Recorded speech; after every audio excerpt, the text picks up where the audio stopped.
I pledge allegiance to the flag of the United States of America and to the republic for which it stands, one nation, under God, indivisible, with liberty and justice for all. Okay, roll call first, and, okay. Go ahead. Commissioner Bridges? Present. Commissioner Cohen? Commissioner Driscoll? Here. Commissioner Mathis? Commissioner Meiberger? Here. Commissioner Paskin-Jordan? Commissioner Stansberry? Present. I will note for the record that President Macris, Vice President Cohen, and Commissioner Paskin-Jordan had arranged ahead of time that they'd be out of town, so they're not in attendance. Okay, and we do have a quorum. We do have a quorum.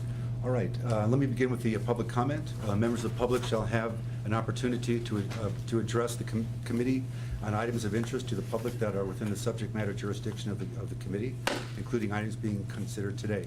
Members of the public may address the committee at the time it's on the agenda or under the general public comment calendar at the end of today's agenda. Okay, members of the public who wish to provide a public comment are encouraged to complete a speaker card for each agenda item and return them to the commission secretary prior to the consideration of that agenda item.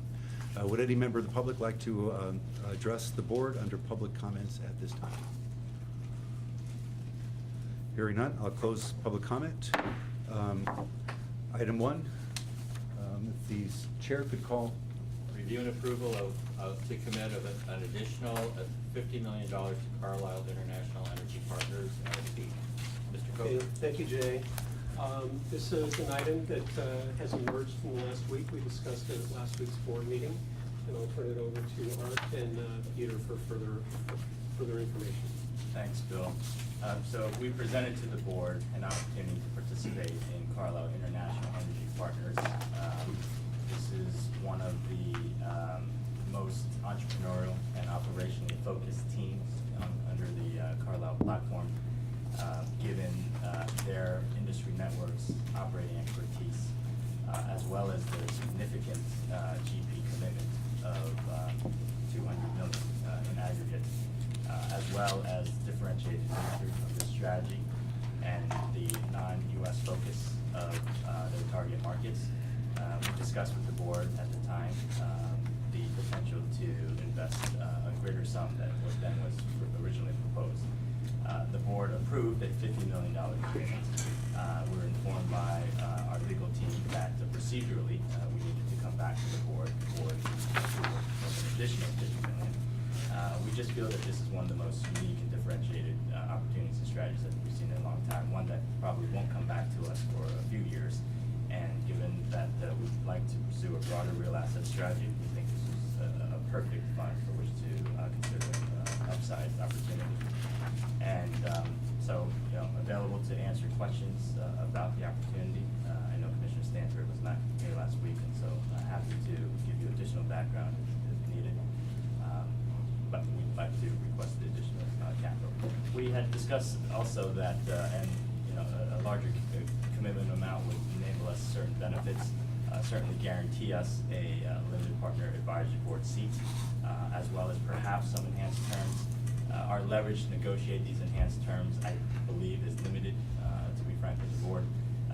Even though Carlisle upsized the hard cap on this fund from $2 billion to $2.5 billion, many of the existing LPs have expressed an interest in upsizing their commitment, their original commitment amounts as well, at the same terms that they originally agreed to. And so it makes it tough for us to negotiate, though I can guarantee that there will be some improvement of the terms, just perhaps not to the degree that we had originally hoped in terms of preferential terms for a larger commitment size. All right. Does that conclude staff's report? Yes, sir. Okay, I'll entertain questions or comments from the board. Public comment? Yeah, I want to do the board Okay. first. Any questions from board members? I just offer comment. Thank you for coming back with this.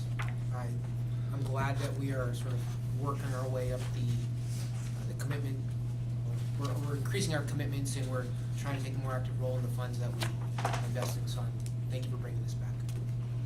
Okay. Also, just as a comment, we heard one of the founders of Carlisle, David Rubenstein, made a presentation at a previous meeting, so we had a chance to hear his views as well. It is a very solid investment.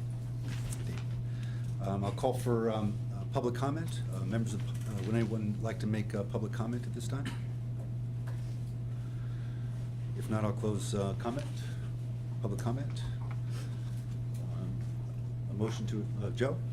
Motion to invest an additional $50 million to Carlisle International Equity Partners, subject to successful negotiation of enhanced partnership term and customary legal review. I'll second. Okay, we have a motion and a second. Would anyone like to speak to the motion?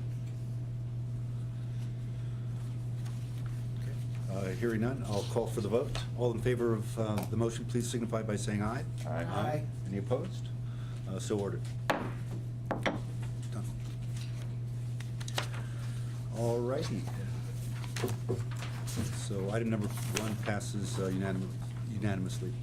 Item number 2 is the deferred compensation plan. Update on the SFDC Roth option. This was again a follow-up to last board meeting where Commissioner Driscoll had requested that the communication materials related to the opening of the Roth feature for the 457 plan be presented to the board. And so Julia Durand, Deferred Comp Director.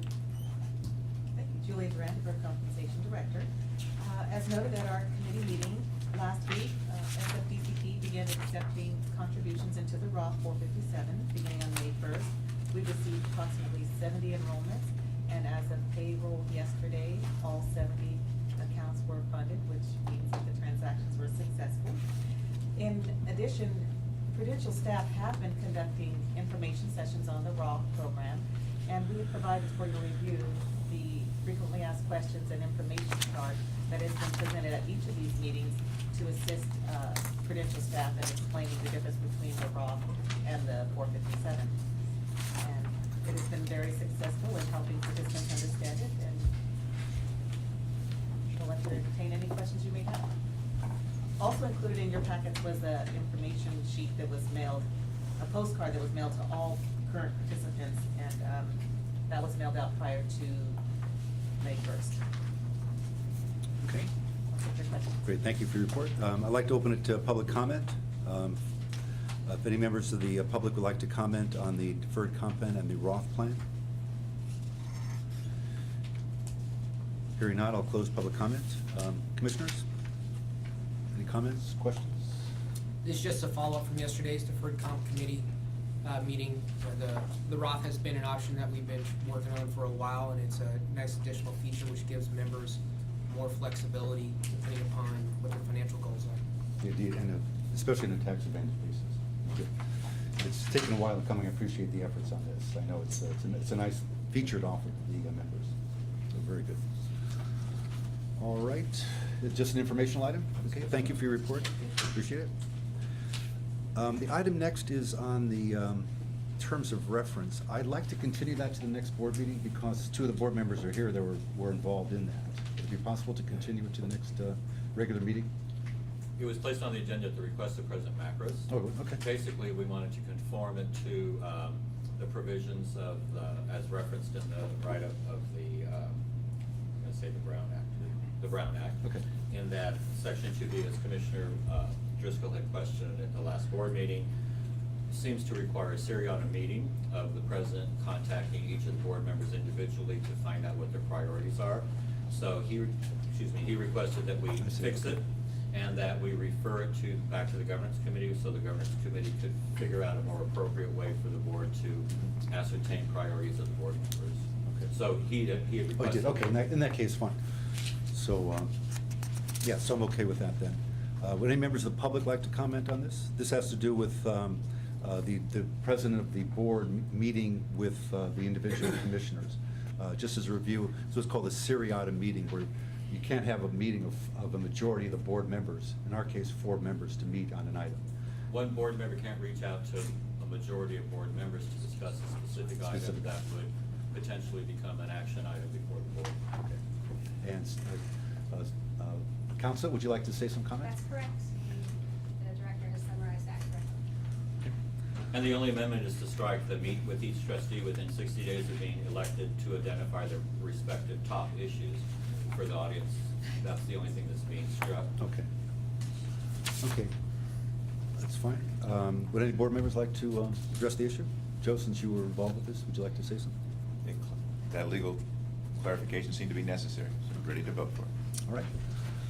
Okay, would you like to make a motion? Public comment? Would any members of the public like to comment on this? I didn't think so. Hearing none, I will entertain a motion. Move we adopt the terms of reference for president with the deletion to the prior draft as presented to us. Second. Okay. Just to clarify that, just the meeting with the trustee to identify their respective top issues, restricted. Right. Okay, we have a motion and a second. Any discussion?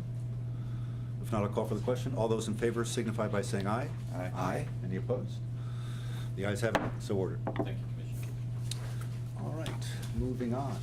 We should be finished in no time at all at this rate. Minutes, oh, sorry, you're right. Okay, so that, Public comment and adjournment. okay, what's up? This is the end of the regular calendar. So would any members of the public like to make a general comment? They have the opportunity to do so. Hearing none, we'll close public comment. And that is the last item on the agenda. So that will conclude the regular meeting, the special meeting. Special meeting. Okay. Motion to adjourn? What's that? Make a motion to adjourn. All right. Second. All right, we have a motion to adjourn. All those in favor signify by saying aye. Aye. Aye. Any opposed? We have a record, 15 minutes for a continuation meeting here. That's not bad. Thank you so much for your efforts on this. We gotta go now? No, we have the investment committee meeting. So let's move to the investment calendar. And if I could find that. Is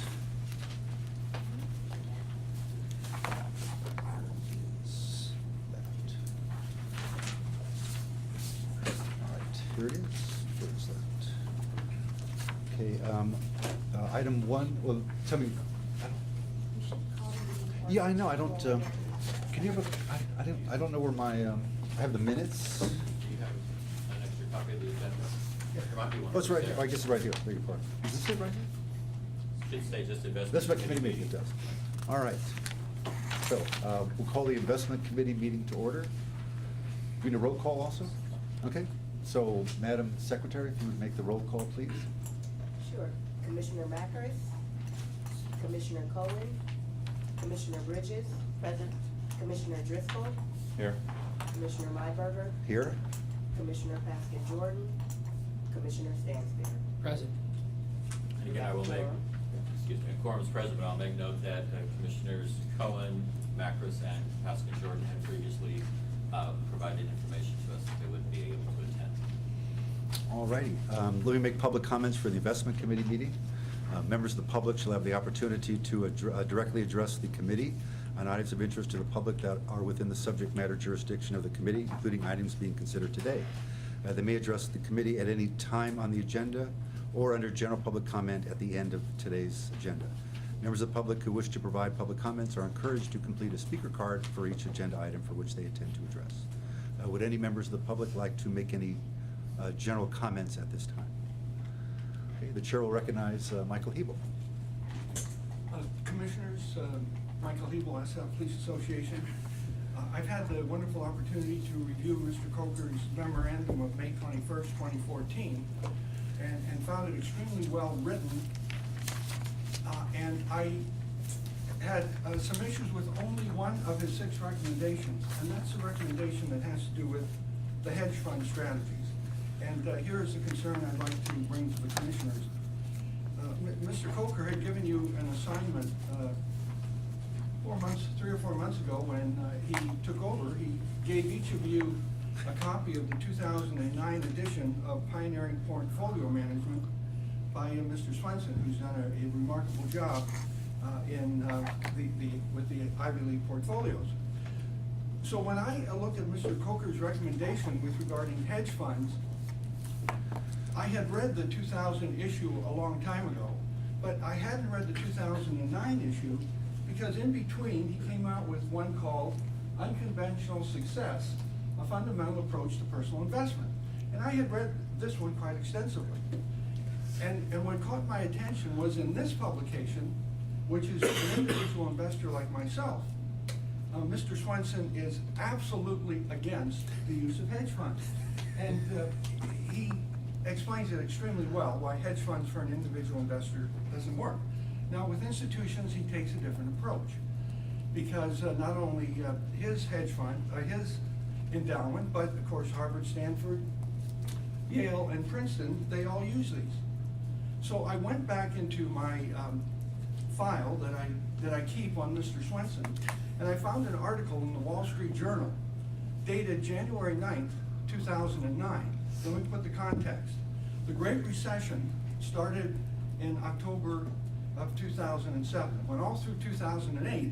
It ends in March of 2009, so we're hearing Mr. Swenson being interviewed in the Wall Street Journal in January of 2009. And he's being asked, Mr. Swenson, you're down to date 25%.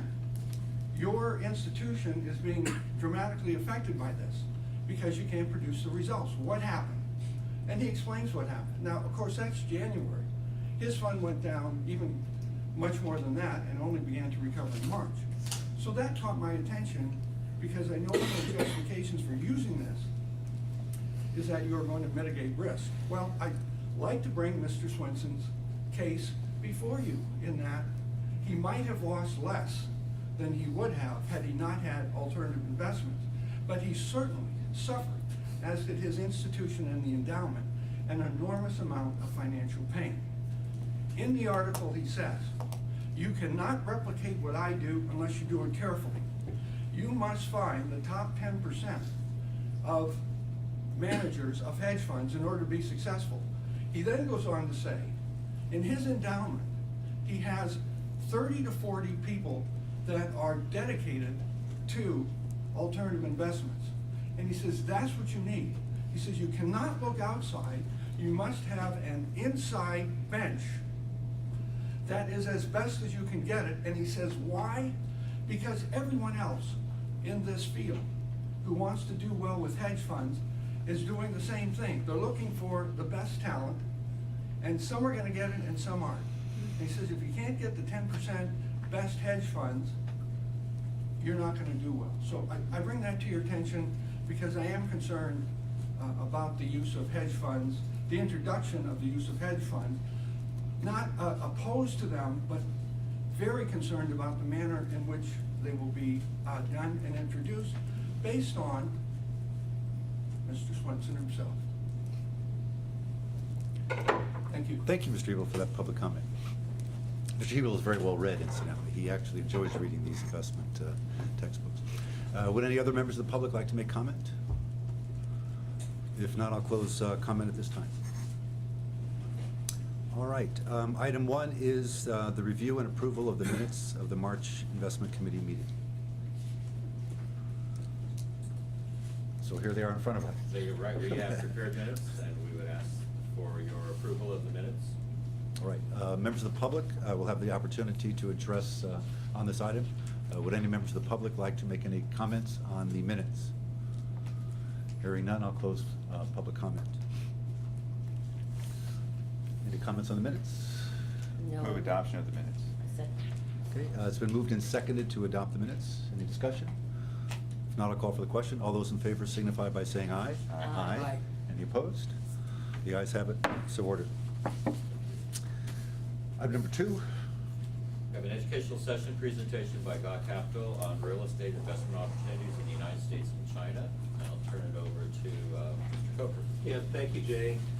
And Commissioners, together with Chairman Lieberger, we developed a plan to first introduce and have a discussion presentation on real assets, which was done by Deutsche Bank in January. And today we're going to complete the other part of that series, which is real estate. Today we have with us Goodwin Gaw, founder of Gaw Capital Partners. Goodwin came from halfway around the world, literally, to be with us. And I will ask Art to further introduce Mr. Goodwin. Mr. Goff. I'll keep this short since we've had several conversations with the board about Goodwin and his firm. But we are very pleased to have him here with us today. He is certainly one of the most visionary and creative real estate investors, both in Asia and the US, where he and his family have been investing for over 20 years, very successfully, I may add. His firm has developed a reputation for being very innovative, creative, and imaginative. That's becoming, prerequisites for being successful in real estate investing. He was recognized as PERE's Asia Figure of the Year last year, and his firm was recognized as Firm of the Year in Asia. Without further ado, it's my great pleasure and honor to introduce Goodwin Goff. Thank you, Commissioners, for inviting me. Thank you, Bill. That doesn't, so the microphone doesn't magnify, it's just for recording Yes. purposes. Okay. It's easy to come back to San Francisco. I actually spent a lot of my childhood in the summers, spending summer here. Hong Kong is too hot. So, love the Bay Area. Weather like today, absolutely missed it. This is heaven. So thank you. Real estate is our main business, so I'm asked to give a kind of overview because we do invest quite actively on a global basis. So I'm going to start giving a bit of a macro viewpoint, how we're allocating our capital, and then down a little bit to some of the micro strategies or themes that we're seeing that I think will outperform what we're seeing in the overall market. I think you have a presentation in front of you. Maybe we can just go through that page by page. Do we have to say anything? Yes. So page 2, first page is just an overview of the organization, about a series of funds we do manage in Asia, which in our latest fund 4, San Francisco ERS is an investor with us, and we're quite pleased on how we're putting that capital to work, especially with the dislocation now happening in China, which I'll talk.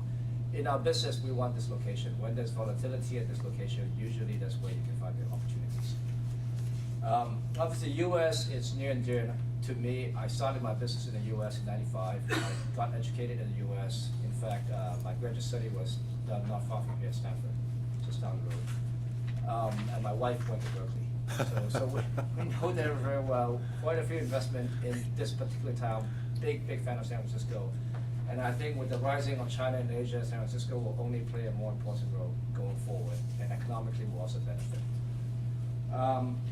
So I've been very active in the US for many years in investing in real estate, and I'm very excited to be back investing actively in the US again since the last 3 or 4 years. And we appreciate the backing of San Francisco on our latest strategy. So to start, page 4, just a little bit of an overall theme. Sort of a cartoon, but you know who this person is. I try to look at things, in terms of a macro theme, I try to look at things in a more simplistic fashion. One thing I know is, I know how much the money supply, M2 money supply in China is growing. We all know how much Bernanke has been printing money. We know how much ECB has been printing money. Right, so when you have the World Central Bank all printing a lot of paper currency, yes, they have their own way of saying this is a new economy, new paradigm, where they're at the same time buying back currency and putting it in the Federal Reserve. But ultimately, when you're printing that kind of currency, certain asset category is going to inflate in value because the value of that paper currency is is going to be worth less than what they are worth every day because of what the money printing. And when every central bank in the world is printing, you're keeping the relative exchange ratio constant, but certain asset category is going to inflate at a much higher rate.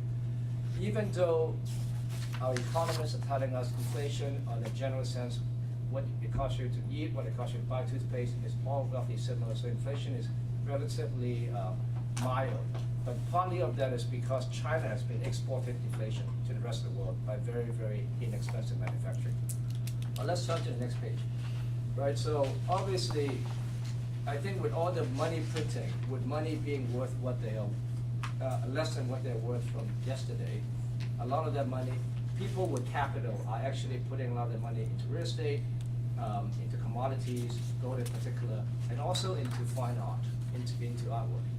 Right, so the next slide, page 6, I asked my team to put together. I think it's an interesting slide. All right, one thing, in a simplistic way, I remember looking at the Forbes top 10 wealthiest guy in the world 5 years ago, it'll cost you $30 billion to be number one. Today, it'll cost you $60 billion. Right? There's a reason, because the world's very, very wealthy. Their money is inflating at a far higher clip than the middle class, than the general everyday supply. And as a result, you look at artwork. In the last 10 years, 183% increase. Wine, 182% increase. Classic cars, 430% increase. And the luxury index is 174% increase. Right? That tells you intrinsically, money is just not worth what they're worth anymore. And so the people with money are putting the capital into assets that they believe will inflate alongside what the devaluation of the currency. And so as investor, we want to find asset class that actually is a step or two ahead of what these guys all like to invest. That way our capital will be accelerating at the same inflationary clip, or with the asset that actually can keep pace with that inflationary currency and inflationary assets. So obviously the vote in the last couple of years for many pension funds in the US and around the world who we invest on behalf of has been core real estate. In fact, CalPERS of one has been all of a sudden talking about core real estate. But I think that theme 3 years ago would have been a great theme because US was on its way to recovery. There's a lack of capital put back into the US real estate market 3 years ago. But that has largely corrected.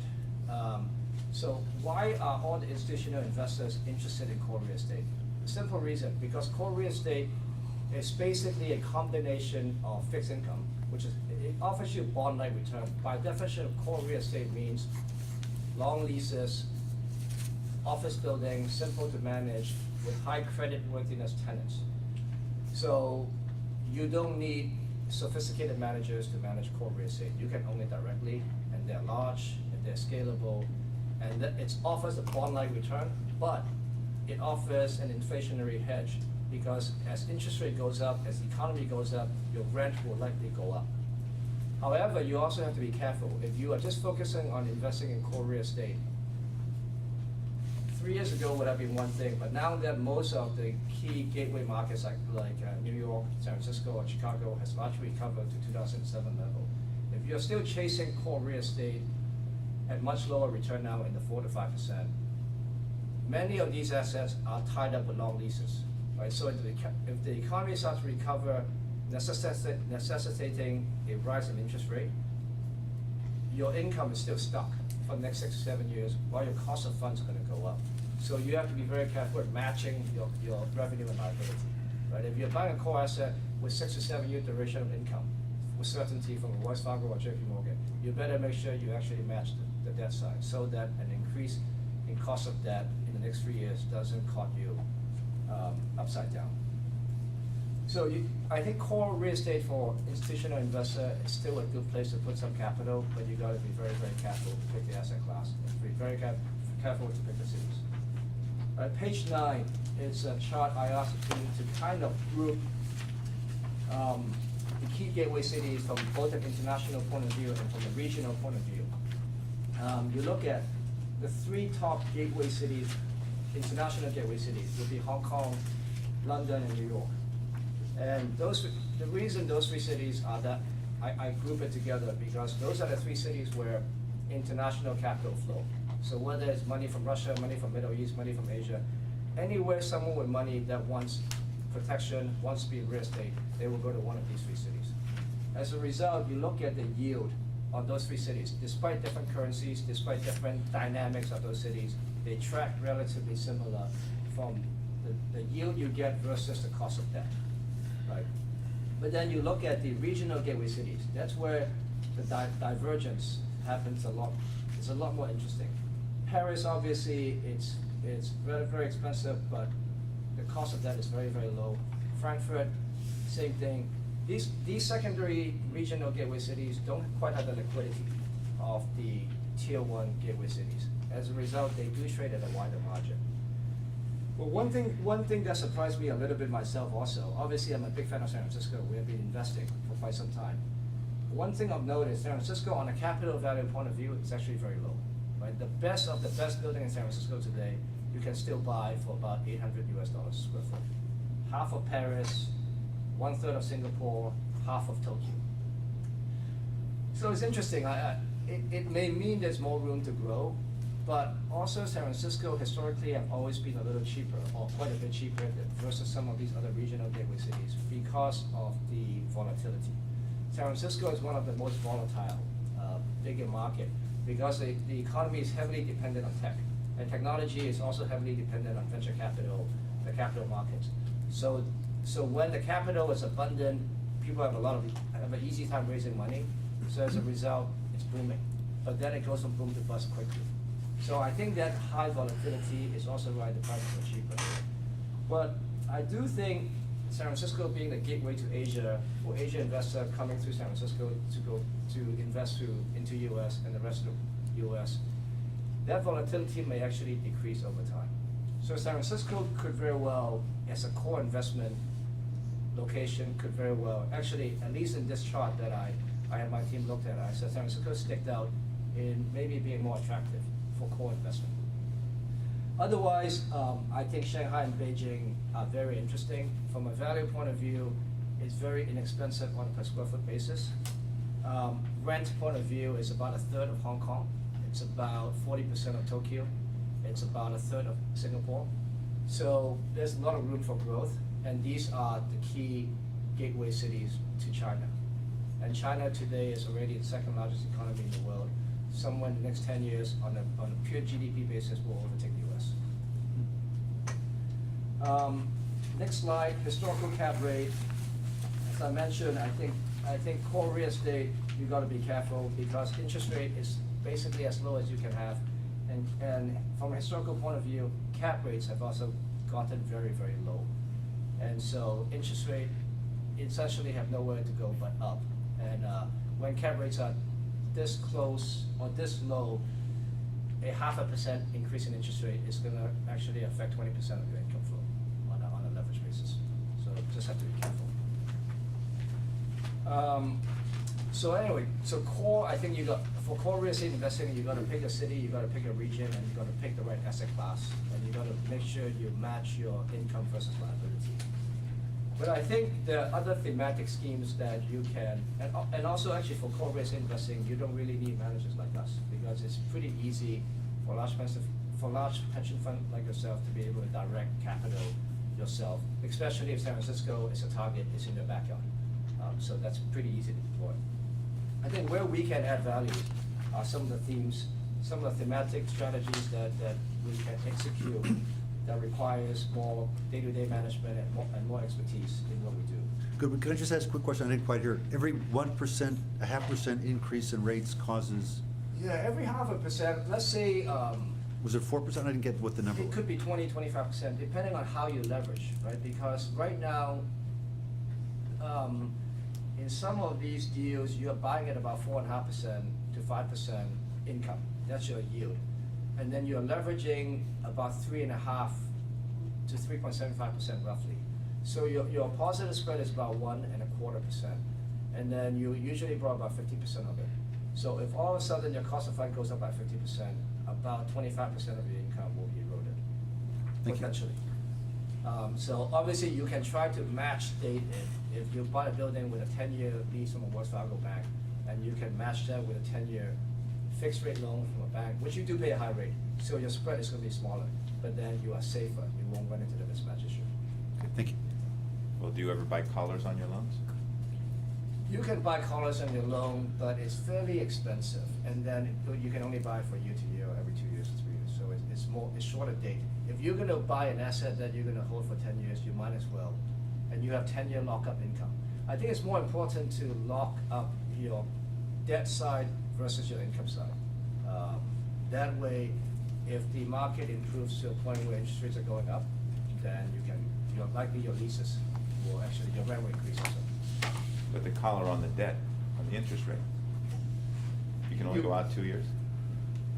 So you think the interest rate is gonna be changing while you hold the property? See that you can pay very little money for short date collar because the expectation of high interest rate increase in the short term is not high. But if you want to go out 3, 4, 5 years, it gets very, very expensive. Then all of a sudden the positive spread, you're just gonna get corroded. Thank you. But the collar on the debt, on the interest rate, you can only go out 2 years? See that you can pay very little money for short date collar because the expectation of high interest rate increase in the short term is not high. But if you want to go out 3, 4, 5 years, it gets very, very expensive. Then all of a sudden the positive spread, you're just gonna get corroded. Thank you.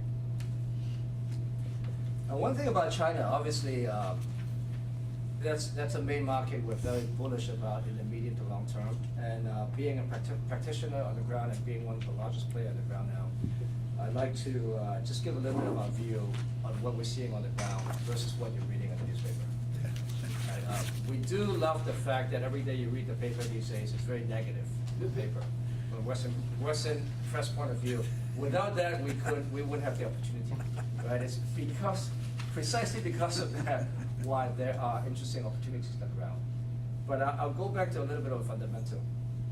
China is largely a managed economy, right? So you have to believe if you believe in the government, you invest in China. If you don't believe in the government, no matter what manager you hire, don't invest in China.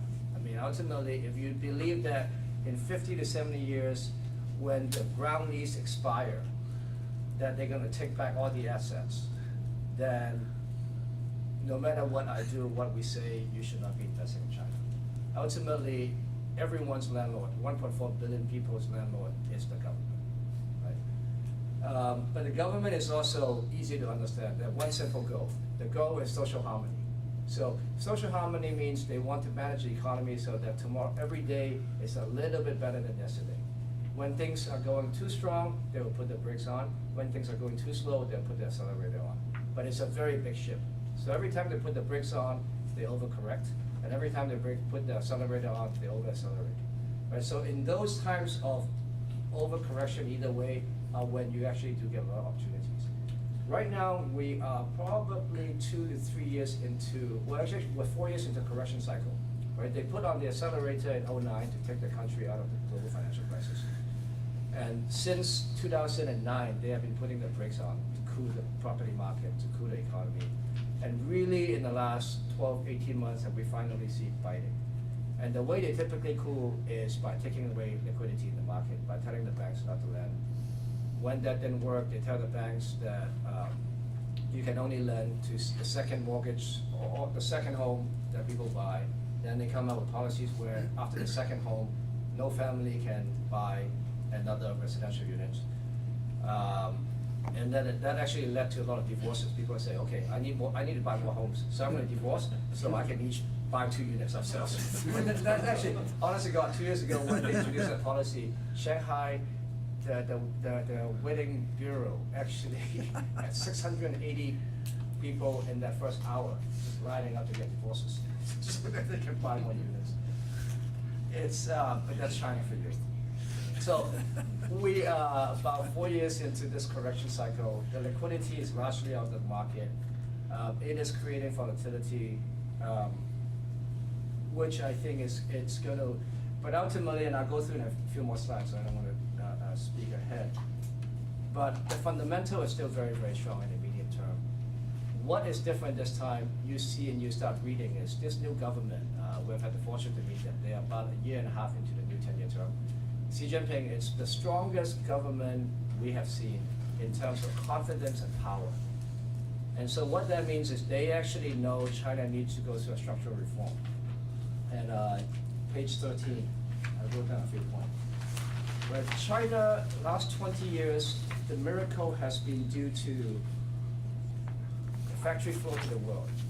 Right? So they are able to harness the cheap labor of the Chinese skilled workers and produce goods for the world.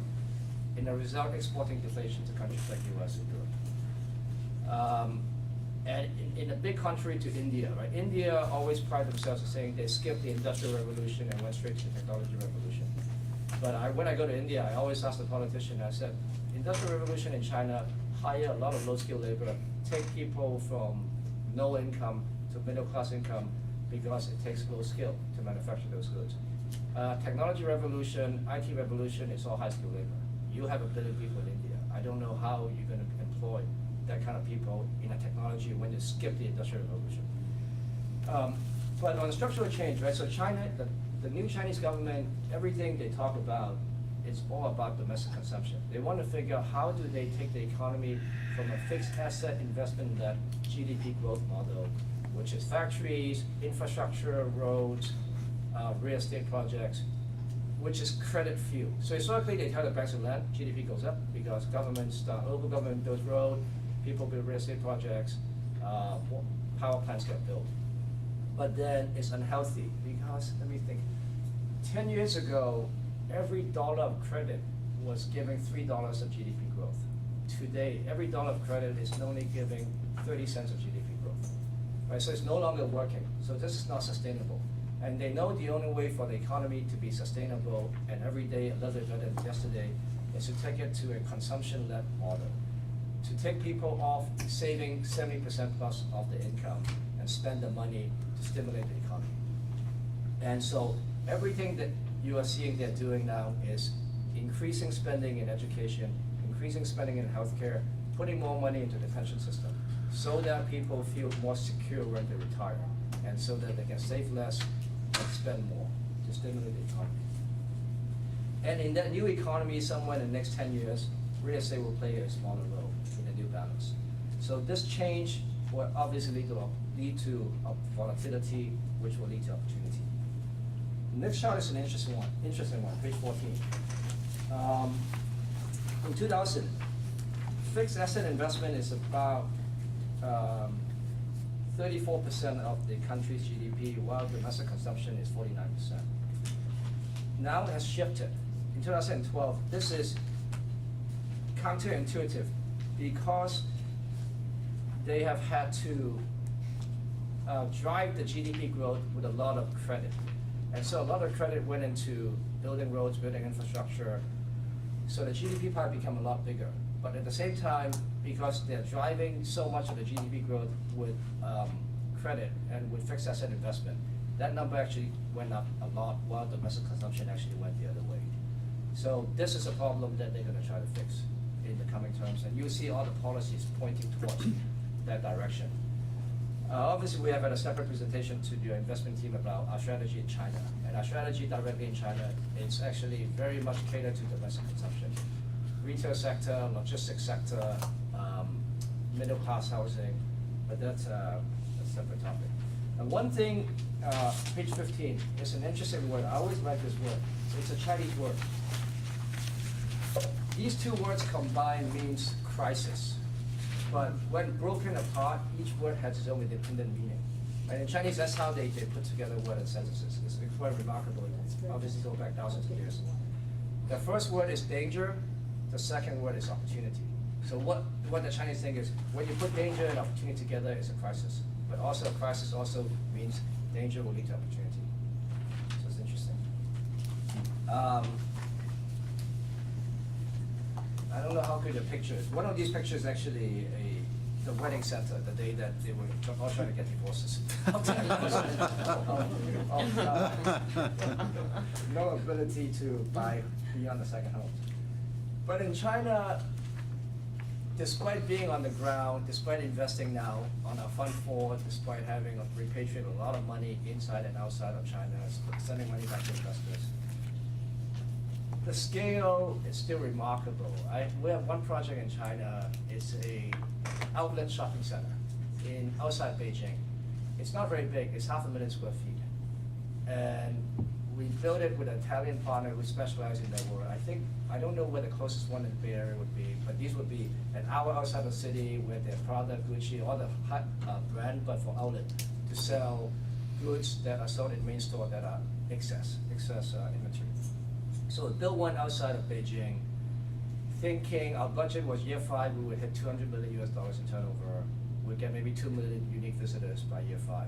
Year 2, we hit $380 million in turnover and 3.8 million people, unique visitors in year 2.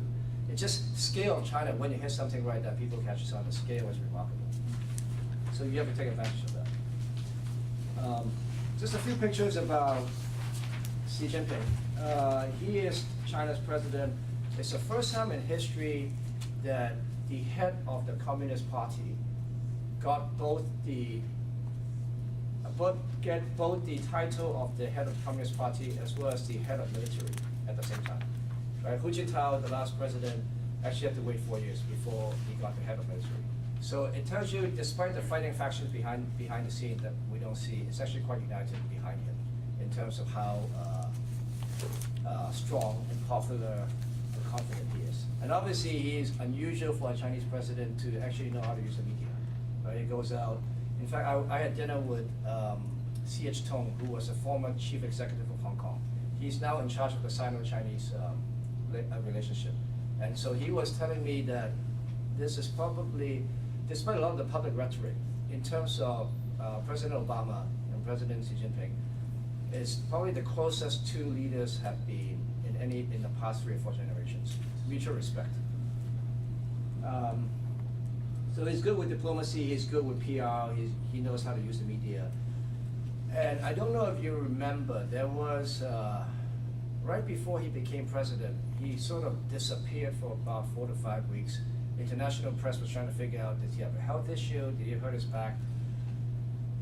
Substantiated rumors we have heard is that he wanted to come out strong with the anti-corruption campaign as the first order of business. And some of the guys on his list were guys that were so-called untouchables from the previous regime. And usually the new regime will say, okay, these guys, we'll let you go, we won't touch them. In this case, he said, I'm not gonna back down. So if you don't let me do my thing, I am not gonna step into the new role. And so that's why he was quiet for a couple of weeks. So it's quite remarkable. I mean, that's what we've heard, and it seems to be true. Obviously, he came out with a bang, and that's why we have it's a bit more funny when it's on a projector, but the slide, I say, one of the company that's getting hurt by far the most with this anti-austerity drive is this alcohol. This is a very well-known Chinese white liquor. There's a lot of entertaining in China, a lot of gifting in China. A lot of the luxury companies are now hurting because all that business is struggling now with the anti-corruption campaign. And it's for real. And you talk to the people on the ground, the taxi drivers in China, they actually feel pretty positive. They say this is not a show anymore. A lot of the Western press that this is all for show, it's part of the power cleansing of his new regime. It's not really the case. We're seeing it senior level and also to the middle level. A lot of the government officials are running scared. I think it's a good thing in the long run, obviously. Page 18, just in the very short time that the new government has been in place, government ministries went from 27 to 18, and party commissions went from 25 to 39. So it's shrinking down bureaucracy. Now, why China matters? Page 20. Again, it's a number of scale. It's scale, right? 2011. China is only 51% urbanized, so meaning 51% of the people live in cities. By 2030, McKinsey did a study. China will go to 62% urbanized. US is close to 90%, right? So to go from 51% to 62% means 18 million people per year will be migrating to the cities every year for the next 19 years. And that has been the statistics for the last 20 years already, right? So imagine 300 million people moving to the cities in the next 19 years. Roughly every person moving to the city with a job will require about 100 square meters of space around them. This is an allocation of space that they live in, space that they work, space that they go eat, they watch movie, all of the allocation. 100 square meter times 300 million people, 300 million means 30 billion square meters of real estate space needed, not counting the old obsolete space that are built to substandard that will get obsolete. Right, by that time, 1 billion people will live in China cities. We flip to page 21. One of the statistics I quite like. I've been to India 3 times. We don't invest in India. We have no advantage there. But one thing that's remarkable, a bunch of my Indian friends, in fact, they're actually politicians. They were saying, you know, one thing with India is, how should I say it? Democracy may very well be the Achilles heel of India, was what they actually admitted. They say a country this big, this poor, having democracy too early may actually impede modernization and industrialization of the country. You go to India, you have industrial parks, brand new, but then the roads outside is still a dirt road.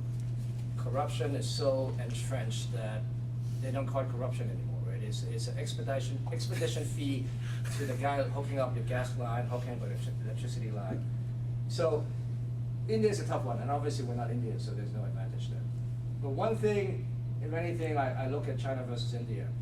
I always say, and sometimes people say, you know, Chinese government is spending so much money building roads, railroads, some of them goes nowhere. It's just their way of propping up GDP. I said, well, you know, you look at that. India in 1990, 62,000 kilometers of train tracks, right? The British government left them a lot of very good infrastructure. In 22 years, they went from 62,000 to 65,000 kilometers, so 2,000 kilometers increase. China went from 57,000 to 93,000 in that same time. And look, but then we go a little bit lower grade, we go assets where it's 50, 60, 70% occupied. All of a sudden, every bank disappeared. And so I say, you know, there is a lot of value add work that are not difficult, but when banks are not willing to move a little bit off that prime core asset to lend money to, that's where you can actually create value. And in some of these cases, you can create the value to make these assets more core-like and then sell it for a big profit. And if you look at this spread we show on page 31, I think it's evident that there's a market there. But obviously, value-add strategy, opportunistic strategy, you need skill sets, right? It's not a financial engineering play. You actually need to roll up your sleeve, go change the news, and go fix them, which is historically our bread and butter. And I'll give you a few examples of that just in your backyard in San Francisco the last couple of years. And from a macro point of view, I like this strategy a lot in the US because I remember I always thought spending time in Asia where everything is new, spending time in Europe where everything is old, but stylish, right? In Europe, you go to a one-star highway side hotel. You go in the rooms, it's stylish, it's clean, it's functional, it's stylish, right? Because lifestyle matters, aesthetics matters, and until a company called Apple come along in US, historically US is so productivity driven, efficiency driven, and very industrial society.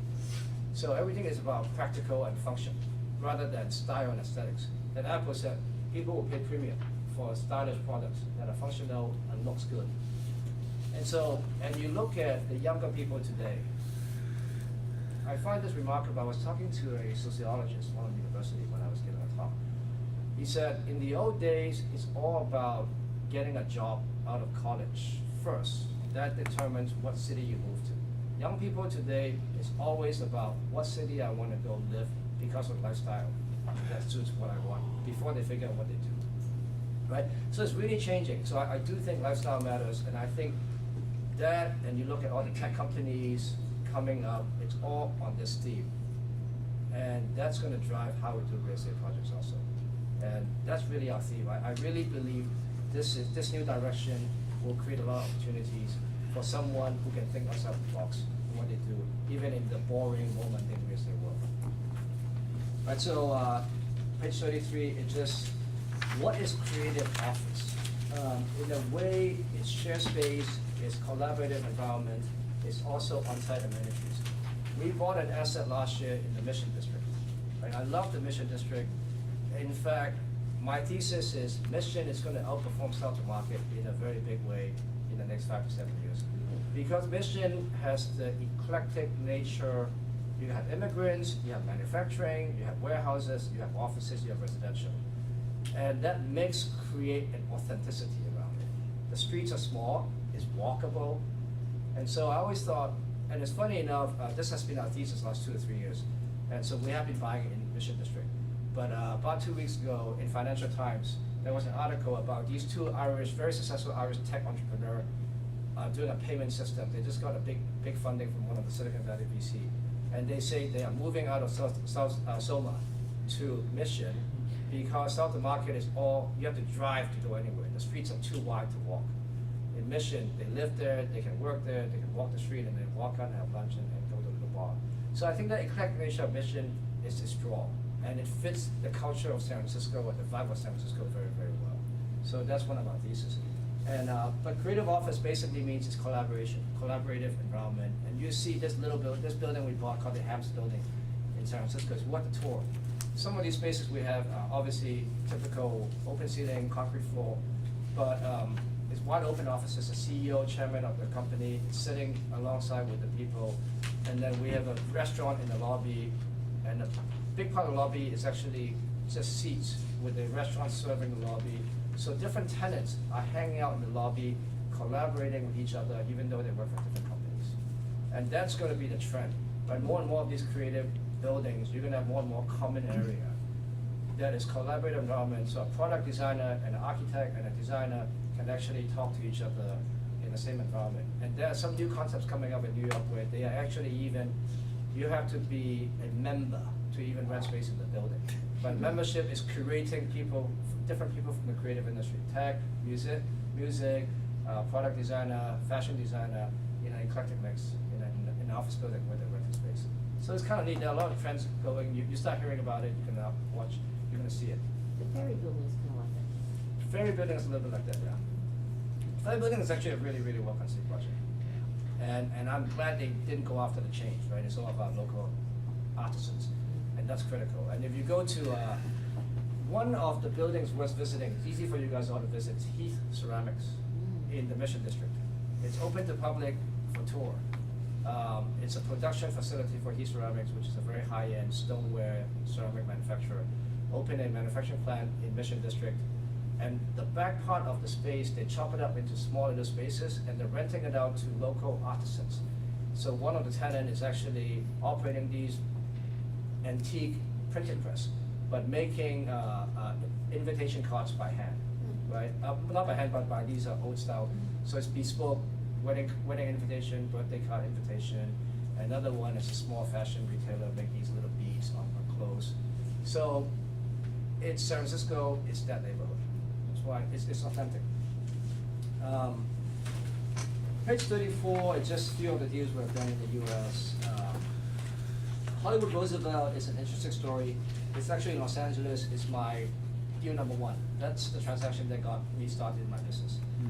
I bought a bankrupt hotel in 1995, Chapter 11, and I lived it and breathed it by living in a hotel for 3 years, became a general manager, breakfast, lunch, dinner, in the basement, eating with the staff, and then picked up a little bit of Spanish, right, because a lot of the Mexican is that. And they loved it. In fact, one of the things they said was they never had, previous owner that went bankrupt was a Japanese corporation. They never had managers go eat with them, let alone the owner of the asset, right? So they really opened up. All of a sudden, you know, this manager is stealing, that manager is doing that. You learn the business that way. It was really business 101. We took it from about $7.5 million of revenue to $48 million last year. Quite a success. EBITDA went from $600,000 when we had it back then to about a little bit over $14 million last year. This is the site of the first Oscar in 1928. So it's a neat asset. It's one that's very near and dear to me. Rowan Loft is a building we did in downtown LA. We bought almost 2 million square foot of these empty, dilapidated historical buildings that have great bones, but completely left empty because in downtown Los Angeles in particular, instead of knocking down old buildings and building high-rise, they decided to move to a Bunker Hill, up the hill, so vacated all these old buildings. They were vacated for over 15 years. We bought up a bunch of them. I thought, now that office market is back in downtown LA, I thought we could bring people to move back to downtown LA. Because my whole strategy in the US has always been reurbanization. That's why we bought in downtown San Francisco, we bought in downtown New York, we bought in downtown LA. And we helped gentrify this whole neighborhood. This is now the historical loft district. So it's quite hip and happening. And the fact that when we first started selling these units, the people that bought were young people working in Hollywood, reverse commuting back in downtown. I knew downtown would have a chance to become a 24-hour community. And this has played out well for us. A couple of the assets there. This area's done better than LA Live. Huh? This area's done better than LA Live. It has, actually. It's quite vibrant. I remember early days when to help me sell the condo units, I brought in coffee shops, we brought in galleries, subsidized the rent to make the ground floor more gentrified. And so it's a gallery district now. In that 2-block radius, there are 24 galleries in that area. But now I'm actually getting re-rent. Now that everyone has moved in, it's become a community. Now the retail, I'm getting re-rent. Back then I have to subsidize to get people to come. Page 35 is the Hams building I mentioned in your backyard, San Francisco. It's one of the largest buildings in the Mission District. It's unusual because it used to be the Hams Brewery building. So it turned into creative office space. It's quite neat. Flip the page 37. It's it's on Gary and Mason. It's a old boutique hotel that we completely redid, and these are the actual pictures. This is quite neat in that we had a soft opening May 1st, but we opened the website for booking middle of April. And Expedia alone gave us $1 million of bookings just in 5 days. So Expedia sent us a letter saying they would like to send a team to visit us. They've never seen an independent hotel launch so quickly and ramp up so quickly. And they say 60% of the bookings are from Asia, which is a bit unusual. Obviously, San Francisco is a big tourist town, and I think our reputation in Asia somehow helped sell this hotel. And so Expedia actually sent its whole team out and surprised. But I also think we created the right product. If you go see it, it's clean concrete floor, it's a little bit vintage retro furniture. I told the designer, what I like to see, I come to San Francisco a lot, and I hate that there's no true lifestyle hotel in San Francisco that is a reflective of San Francisco's character. Right? You got guys who try to bring in a transplant concept from New York, you got guys trying to bring in a concept from LA, but nothing that I think fits San Francisco and its environment. So I told the designer, if you design something that you think will fit well in Berlin, I think that it will fit in San Francisco. Because it's a bit bohemian, a bit creative, it's that similar culture. And I think that's how we did it. If you go see it, you walk through the lobby, you see the rooms, you get that feeling. It's concrete floor, it's comfortable bed, it's vintage retro furniture, it fits.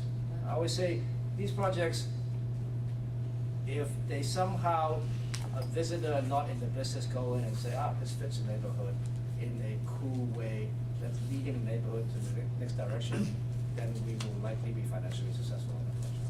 That's what we're trying to do.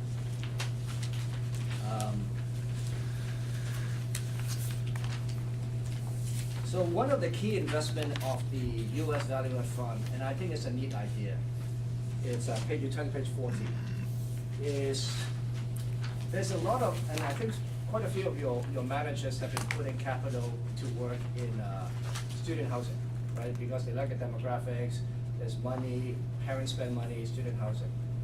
But me and a partner of mine from Chicago, we're very active in the hospitality world, we both like this whole creative dynamics.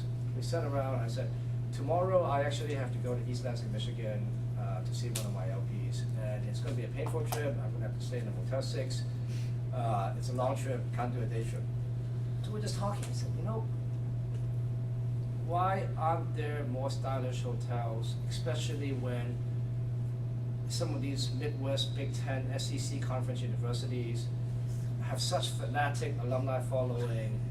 Right, I said, then we said, okay, it's purely an idea on a piece of paper about 18 months ago. I said, perfect, I'm gonna fund it, let's go, I'll fund 80% of the rollout, let's go Raleigh, North Carolina, let's go Ann Arbor, Michigan, let's go Oxford, Mississippi, let's go Athens, Georgia. So that's exactly what we did. We bought Wisconsin, Madison, we bought Athens, Georgia, Oxford, Mississippi, Raleigh, Ithaca. I missed one in Berkeley. We should have bought the rent. We were trying to go. Oh, yeah. One of the two biggest conferences in NCAA, but I can't miss on that. Yeah, I know, but it's expensive, right? These things we're buying it for very, very inexpensively. So what's interesting is we're buying from mom and pop operator, Yeah. and then so they're not institutional, and we're buying it for a good 7-8% cap rate because they're not institutional, not liquid. And then we're cleaning up the room, so really we're putting in a cool bar, hip coffee shop. We got Converse to do these special college line for us, for all the staff to do Converse. We got SoCycle to do a SoCycle line, these spinning salon in these little hotels. So we're gonna start launching it. You start hearing, it's called graduate hotels. So fast forward to today, we got 5, then we basically need about $200 million to take it from 5 to 25. And one of the big university endowment gave us $150 million. Originally, there were 3 investors I was gonna bring in. They basically said, we want the whole thing. Give us the whole thing. So I said, I'll give you $150 million of 200. The other 50 is for the seed investment for our US fund. I think this is very, very exciting strategy. I think we do very, very well. Can you tell me why you passed on the Durant in Berkeley? Too expensive. I mean, In hindsight, it would have been it was a mistake. We should have gone after it's the right hotel to do it, but Yeah, that's right, it's smack, yeah. smack right there. It's, yeah, and I've been in there, it could use, yeah. It could use some creative thing. But one thing you will like also, I did say the wrong thing. I did talk about this one to someone from Ohio State. Apparently, I said the Ann Arbor Hotel, when you go into the men's room, the toilets will be the color of the direct rivalry, which is, I guess, Ohio State. Mhm, that's right. And I say it'll be that color, and that read on the presentation. The guy looked at me and said, "That's my school." But that's how it's going to be. These hotels won't be in your face color of the school. Mhm. It will be tongue in cheek, right? It'll be, the toilets will be the color of the direct rivalry, stuff like that. It'll be fun, and I think it'll catch on. So we're quite excited. And this will be the main. That's creative, that's really creative. Yeah. And the second investment we just committed to yesterday, it's office building we're turning into a creative office in Nashville, right? So there are a few cities we like for this creative strategy. We like Portland, Oregon, we like Nashville, Tennessee, we like Austin, Texas. Why Nashville, why like Nashville but, I mean, why Music, Nashville? it's a big music scene. It is, Yeah, so so- you're going for the, old opera scene. Yeah, so a lot of the music scene, a lot of music industry people there, Mhm. record label, so again, that creative industry. And it's a very stale market, but it's a cool downtown. So it has a similar vibe, so it's a very small deal that I like the thesis, so we're testing it out by investing in a small deal. If we're right, then we'll probably do quite a bit more. And Austin's becoming a big hub because of the tech. Austin is the biggest tech hub outside of Silicon That's right. Valley. I went, And investment banking.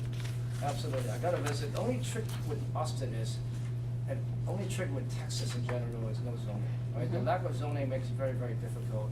You got to be very careful on the little pocket you pick. Houston and Dallas are two markets I always avoid because there's no zoning. Right, San Francisco, the fact that it's so painful to build something new also means you create the compression and the pressure for certain neighborhoods to stay the way they are, for certain neighborhoods to have the charm. So it's a balance. But so anyway, page 41 are some of the deals we've done in the graduate platform. Some of them, oh, I forgot, Tempe, Arizona. We like that because it's a big party town. That it is. So I think this concept will work. Solid has going. I think this concept will work. So I think, as I started earlier, I think as you see in some of the deals we do, and I think Peter may have some of the pictures of some of the deals that we've done around the world. We do In Los Angeles. know that one, That's sort of the new concept of retail, where some of these high-end brands want to do experiment on concepts, and they do pop-ups. So this will be 100% pop-ups. I won't let anyone stay more than 6 months. That's going to be the plan on these pop-up retail stores. Some of the loft projects we've done in downtown LA, before and after. Hollywood Roosevelt Hotel, it's in one of the magazines. I remember early days, I thought, we keep reading about the hotel in like US Weekly and all those magazines about this movie star getting drunk, that movie star getting in trouble. I tell my hotel guys, I said, that can't be good. It's all the bad news. They said, no, this is Hollywood. Any news is good news.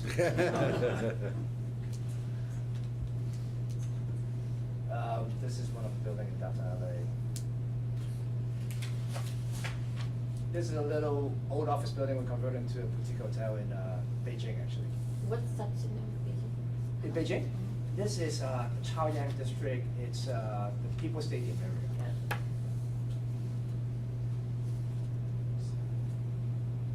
We did just sell this asset. We sold this asset. It was in one of the earlier funds. And the new mainland Chinese buyer came to us and said, you know, that whole stone you use in the lobby is kind of matte black. It's not very shiny. Why don't we put this shiny marble, pink color and all that? I said, you can do anything you want, it's yours, and we're taking the management, the brand off. Because what they want to do is different. But the shopping center I mentioned in Beijing, shopping center I mentioned in Shanghai, the building in Hong Kong we did, a residential building we did in Shanghai. It was an empty bare shell building we turned into a boutique service apartment. A office building we redid in Shanghai.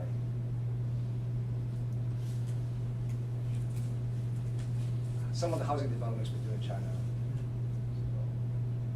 I think maybe we can just let it run. I don't want to take up too much of the board's time. But, So in China, you do single family residences as well? we do some, but last 2 or 3 years we haven't done any because I feel now with the lack of liquidity, Mhm. I don't have to. Those are hard work to create the return. Whereas, but when times are good, those are where you still can have the margin of the returns. You don't often get an opportunity to buy these big assets in the middle of Shanghai, Beijing. You only get those when liquidity is bad, when people's sentiment of the economy is bad, then you get those opportunities. And so right now, 2 years ago, we thought that opportunity is coming, so let's not do any more development, let's just wait for those opportunities, which is what we're doing. And that's how the Fund 4 portfolio is being put together right now. San Francisco asset. Oh, this is an interesting asset. We bought this asset in London, actually. This is a Lloyd's insurance headquarters. I'm a big fan of architecture, and it's probably one of my favorite buildings.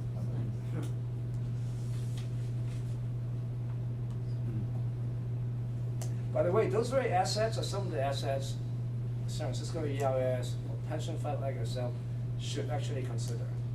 And if you want to do core real estate investing, San Francisco I think is still interesting relative to the global gateway cities.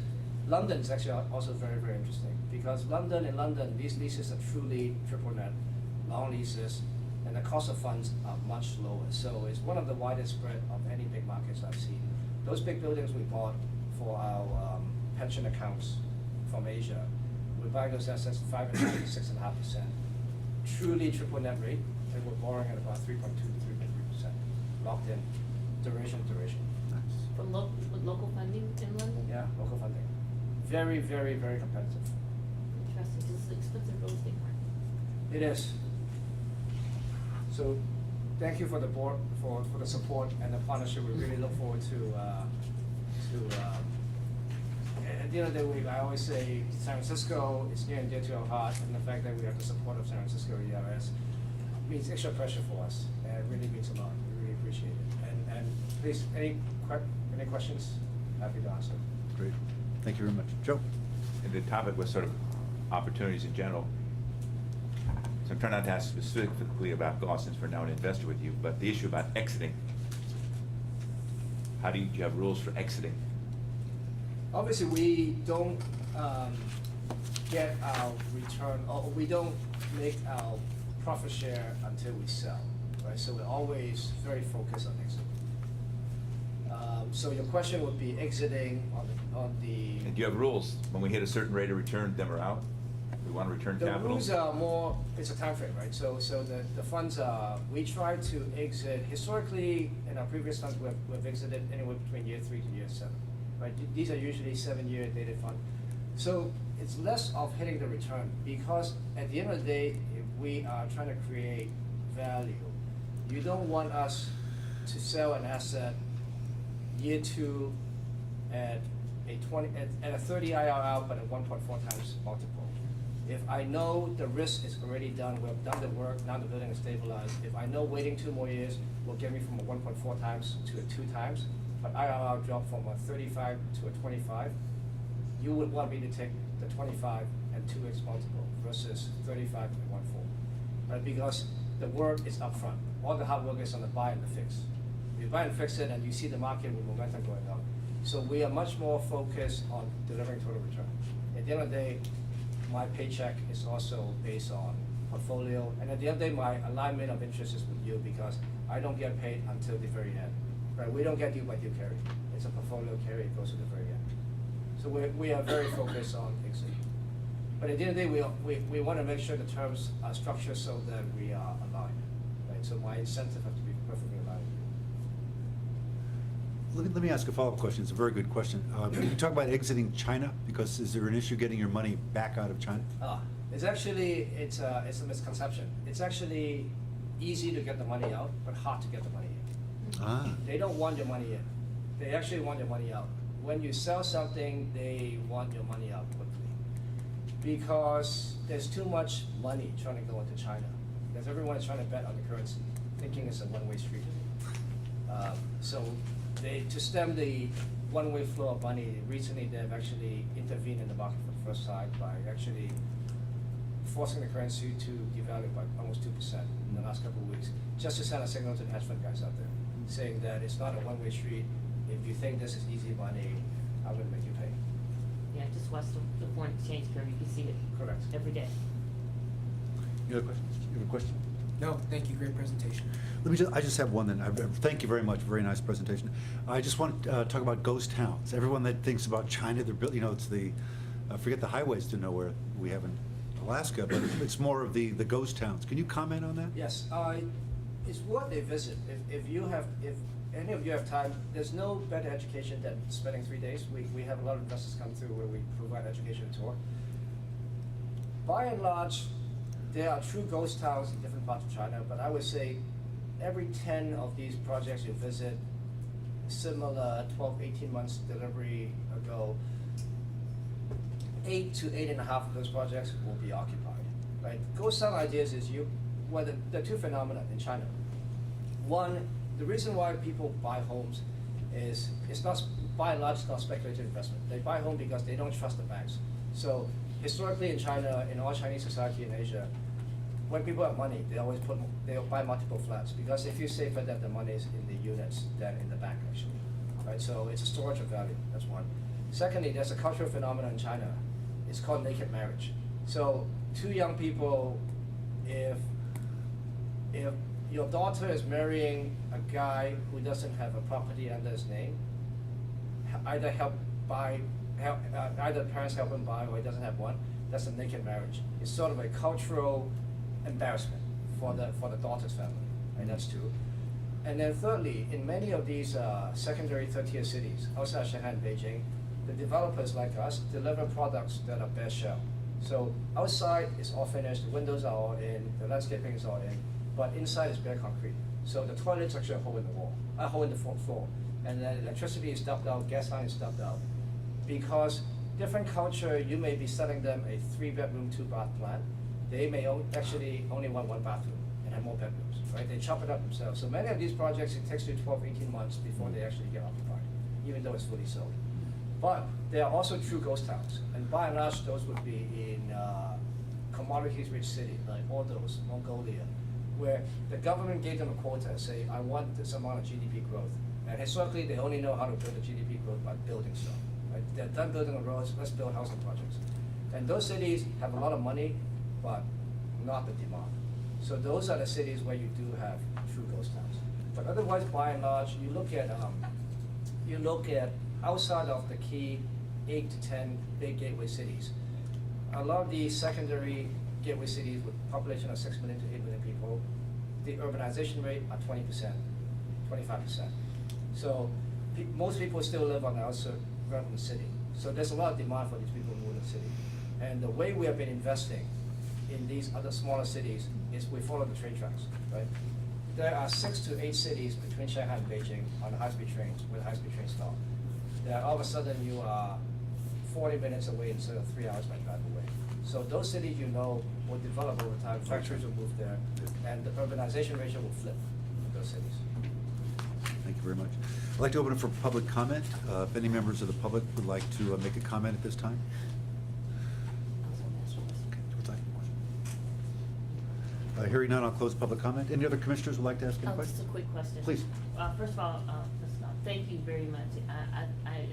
Your success is very impressive, and congratulations on that, and I pray that your success will continue. I think you've done a phenomenal job in structuring your fund. It's done very well. You said something earlier, and I've been thinking about this. When you said China doesn't want the money, I agree with you, because they feel a lot of outsiders will come in and saturate the market. But recently, spending a lot of time in Korea, Korea feels somewhat the same way at this point, because they're worried about oversaturation. I want to get your thoughts on it. It's interesting. They actually did not want the outside money. Yes. And to a point that they created a whole fiasco with Lone Star. I That's don't right. know whether San Francisco is an investor with John Kraken. I know, that's why I brought the whole thing up. But it was such a bad PR move Yes. that all the foreign investors have basically shied away Yes. from so. And now they want the money in, they actually. So now, that deal we just did, we had to go to the bankruptcy court. The government actually went out of their way to help us win the deal versus one of the other local competitor, and also versus Blackstone. We actually beat Blackstone without paying a higher price for it, because Blackstone also You didn't have to said- pay the premium on it at all. Yeah, we didn't have to pay a premium at all. In fact, they went out of their way to help us. Yeah. Because they want to have a few examples now to show that they do welcome foreign capital. Because urbanization is one of the things that's impacting that economy as well. Yes, but it's a strong economy. It's one of the few, I don't know if it's still true, a couple of years ago, it was one of the only country in the world that has a trading surplus with China. That's correct. I mean, I spent a lot of time here, and I open those markets, so. So I like it a lot. Obviously not a huge market, but. No, but that's one of the things you have to worry about, and you're right. Yeah, that's why I wanted to get your thoughts on it. But the local pension funds are flush with money. And so those guys are a bit out of the market right now. They're all focusing on overseas The market. government pension fund there. Government pension fund, but they're gonna put the capital back into Korea in the interim, and so there's a good window right now. It's interesting. Thank And you. and China continue to grow, Korea will benefit in a big way. Because their fund's growing, it's almost like the postal fund and Yeah. the Hong Kong Jockey Club and other funds. Most of in Hong those Kong. are our clients, so we know them very, very well. Mhm. They have so much liquidity coming in every month. Thank you so much. All right, thank you. In the interest of time, we shall close it. Thank you again for Thank coming, you. Mr. Goff. Appreciate it.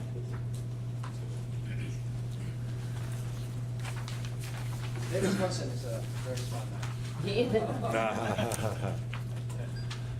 All right, call item number 3, review of macroeconomic issues. Mr. Coker, you have the floor. Yes, thank you, Commissioner. Thank you, Chairman. Commissioners, last week also, we expressed a great deal of enthusiasm for our investment in GAW Capital, and thank you for approving that last week. I think you can see why we felt that way in terms of Goodwin as a real estate strategist, oftentimes a contrarian investor, and his insights into demographics, innovation, imagination, creativity, creative design. I could go on and on, so thank you very much. Chairman Myberger asked staff to put together a list of macroeconomic issues that can be of concern. So we put together a few of these, hopefully cogently. The first is inflation and deflation. And at first glance, these might sound like polar opposites, but actually one pressure is leading to the other. In particular, back in 2008, to prevent a complete collapse of prices, the government rushed in and said, I'll guarantee that, I'll back that, I'm good for that. And then central banks began buying all sorts of assets such that we've had QE1, QE2, 3, Abenomics. I feel like we could be in a period of PQE, permanent quantitative easing. And so, but all of this printing of money to prevent a catastrophic collapse of prices has also created, at least in theory, is, a huge amount of money in the system that by itself could be highly inflationary. So these two pressures are both coexisting at the same time, and they are both relatively intense. I'd say that they are, particularly on the deflationary part, is they are less intense than they were, say, in 2008, when they were horrifyingly intense. But these concerns are continuing because on the one hand is consumers and business are constrained in their spending, and you see it in surveys, is that business leaders and consumers lacking confidence in long-term wealth creation and thus restraining their spending, which is prompting policymakers to intervene even further and creating inflationary pressures. So this tug of war is been going on now for 5 or 6 years, in which both of these are existing. The good news, I suppose, in all of this is that the collapse in terms of prices has been stemmed. except we do have mild deflation in Japan and Europe, and that is a continuing and ongoing concern. But we have mild inflation in the United States. Inflation in China has come way down from 15% into the mid-single digits. But it's also, there's a second concern here, and that is that global economic growth around the world is persistently underperforming expectations. We went into this year that the consensus was that the economy would improve, that 2014 would be a good year, unemployment would pick up, economic growth would pick up because it's been quite low the past few years. And in practice, it's actually proving again, at least thus far, to be a little bit of a disappointment. In addition to that, 3 years ago, economic growth in Brazil was about 7%, now it's around 0. In China, it was around 11%, now it's around 7%, and that's based on official figures. There's some anecdotal evidence to suggest that it's even lower than that. And Europe continues to be in mild recession when one excludes Germany, where the economic growth continues to be in Germany. So global economic growth, if it continues to disappoint, is that policymakers will probably re-intervene into the economy. We have a third condition in addition to all these, and that is credit conditions. We've had this influx of massive amounts of capital into the global financial system, and where is it making itself into? It's making itself into risky assets, and one of those in the risky assets is certainly in the credit markets. High yield bonds are actually, I believe, the highest performing asset class over the last 5 years, since March of 2009. But going forward, now that yields are in the low 5s, is if there is any kind of contraction, and in terms of the massive amount of money that's gone into high yield, is that it could be quite disruptive for people that have large allocations to high yield.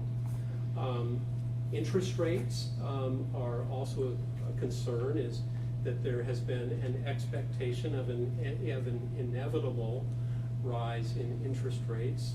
I'm of the opinion that that's not so certain. And that's because of, on the one hand, we have demographic factors, that we are, an aging society where there's less demand for goods than there has been, say, in the 1960s, 70s, 80s, and 90s. And that could put a constraint, therefore, on economic growth, and therefore interest rates may stay low for longer than the consensus thinks. Interest rates were actually, long-term government bonds averaged 3.0% yields from 1926 to 1981. And we've had a 24-year period of very low long-term yields in Japan. It's not unheard of for developed economies to have several decades of very low yields. And lastly, one thing to watch for is policy errors. Is if the economy does slow substantially, is now with government debts at the level they are, will policymakers feel constrained to provide further boost to the economy? And would the credit markets become worried if the government did respond?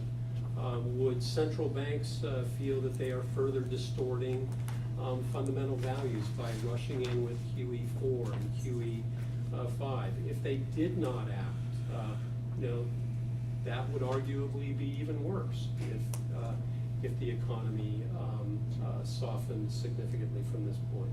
And then on the other hand, is if the economy does begin to heat up at some point, and they begin to take the juice off the economy, can the economy stand on its own 2 feet? So now the good news out of all these concerns is we've managed to weave our way through the last 5 years in pretty darn good shape. Okay? Prices have been stabilized, catastrophe has been avoided, some might say pushed out, but, avoided.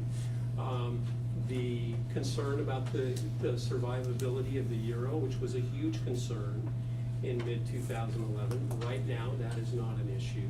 So the good news is that while there's a lot of pessimism and caution that is in the market, is that the good news is that so far we've managed to swim right down the middle of the channel.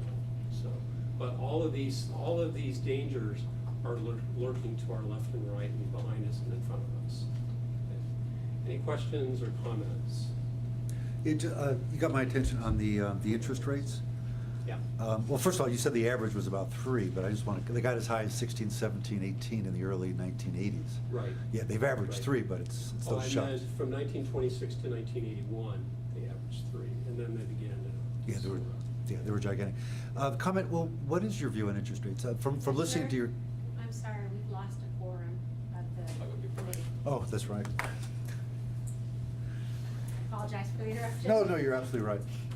Just so you know, this is a 7-member board, so 4 is a majority. So there have to be 4 members in attendance here. So if you only have 3, we can just talk about the weather, pretty much. That's it.